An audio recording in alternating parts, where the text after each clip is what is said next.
Good evening, good evening, good evening. What's everybody up to? How y'all doing? How y'all doing? Check out my little library here. Yeah.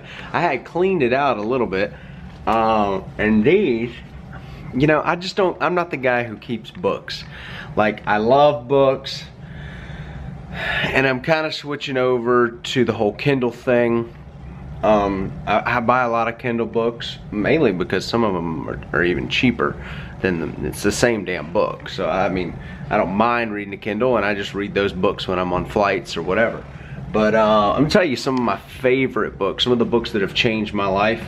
I actually didn't even plan to make this video, but I just walked by this and I'm gonna make this video because after that I'm gonna go smoke a cigar. All right, y'all know I love cigars.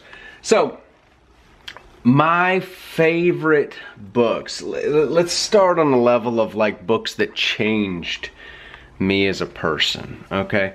I started off with the old school guys because I was in a network marketing company years ago, about 9 years ago. I was in a network marketing company, man, maybe 10 years ago, good Lord. Okay, and basically I was selling insurance. It's phenomenal insurance. I still have the insurance today and use it all the time. And still have plenty of friends that are still in the business and have moved way up in the upper levels. But man, we all started with, like, you know, literally we were kids, you know, 19 years old. And one of my favorites, you know, you get handed a book and people tell you, if you want something, you got to start reading. And Seeds of Greatness, Dennis Waitley. Dennis Waitley's one of the founding fathers, man. Next to Jim Rohn. I keep little Seeds of Greatnesses around. You know, I got a couple of these books, man.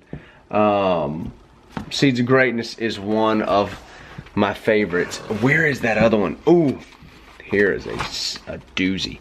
This book looks like shit, but it's amazing. The Seasons of Life by Jim Rohn. It's like not big at all. If you're not a reader, it's definitely very profound. Jim Rohn is one of the very forefathers. He is Tony Robbins' mentor. So Tony worked for Jim. When he was first getting started, he was actually selling Jim Rohn tickets when Tony Robbins got started. So cool little fun fact. Get anything by Jim Rohn that you can. What else?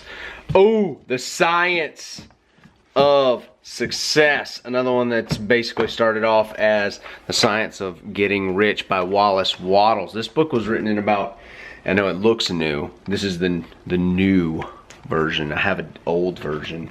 This book was written in like 1902.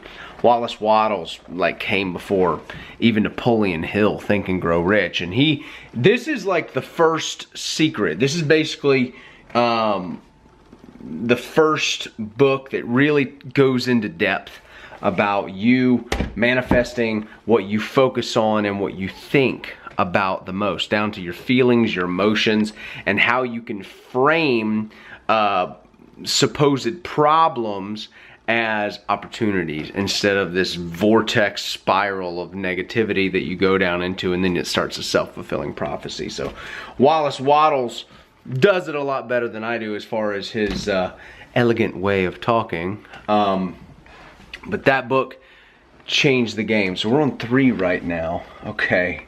Let me see, one more. I'm gonna give you guys one more. Okay, one more. I would say the 48 Laws of Power, but that dude is just thick. My favorite one by Robert Greene is The 33 Strategies of War. He has 3 mega books that he wrote. He has a bunch of books, but 48 Laws of Power is a real popular one. My favorite, and the one that I have just written all over, is 33 Strategies of War, man. I don't think there's a page in this book that I haven't underlined a ton of stuff on. That was partly because the weakest man grows fierce when losing means death. But there was another reason as well.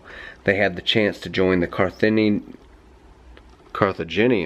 army, to go from being abject prisoners to free soldiers fighting for a great cause.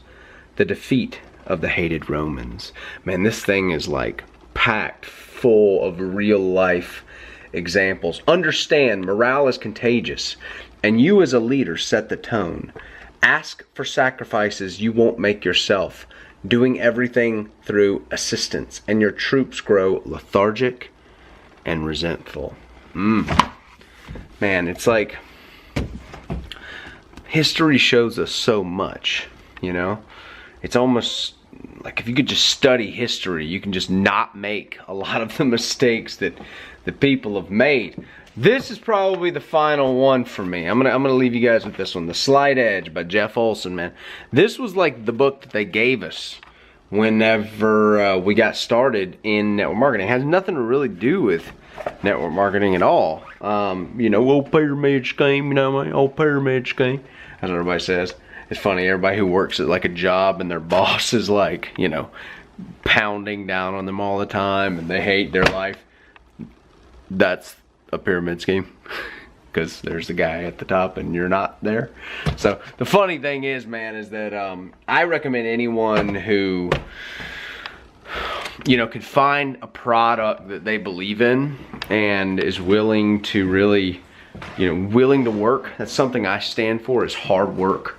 I stand for, you know, going the distance and putting yourself in a position to win. And the only way you can do that is through just beating on it. You know, I've never gotten anything really that easy before. I've always had to work and beat on something and just keep beating on it until I finally get it. It's like, if I'm gonna say it in an elegant way, it's like forging a samurai sword, you know? We stick it in the forge and then we beat on it a lot. And eventually you start figuring it out. And this can go for a lot of different things. It can go for fitness, right? It can be learning how to eat. People are like, I know how to eat. Yeah, but you're overweight, so you obviously don't. So we gotta figure out how to eat correctly and how healthy food can be delicious, maybe, I don't know, right? Or how to market your business, or, you know, whatever. But it doesn't always have to be easy, right? But here's the thing, if it's, hell no, that's my cigar. If it's not easy, guess what? Like, relish in the process of it being hard, and also relish in the process of knowing that the other 99% of people aren't doing it. And that's something that I remind myself of a lot. And that, whoops, sorry, went dead. But as I was saying, I'm gonna let you guys go.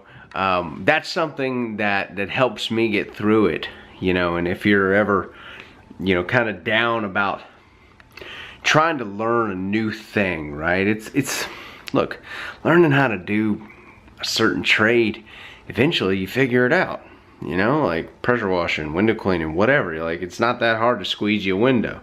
And if we're, you know, if we're still taking pride in that, we need to up our ante, right? But after you start figuring out some of these other things and you get through that little learning curve, it does get easier. So, hey, speaking of easier, if you guys are interested in selling high ticket items, I think we just closed another $10,000 couple building cleaning over here. About 2 little 3-story buildings. We're gonna clean them here soon. If you guys are interested in doing high ticket sales in your pressure washing, window cleaning, landscaping business, click below, download the PDF, it's free. It just shows you a couple different little techniques, psychological mind hijacks that I use personally to sell high ticket items to customers and set ourselves aside in the marketplace. So I'm gonna go smoke a cigar. You guys download the PDF and reach out to me via email. I would love to know how your business is doing, and I got some time coming up and we can chat about it. So take it easy.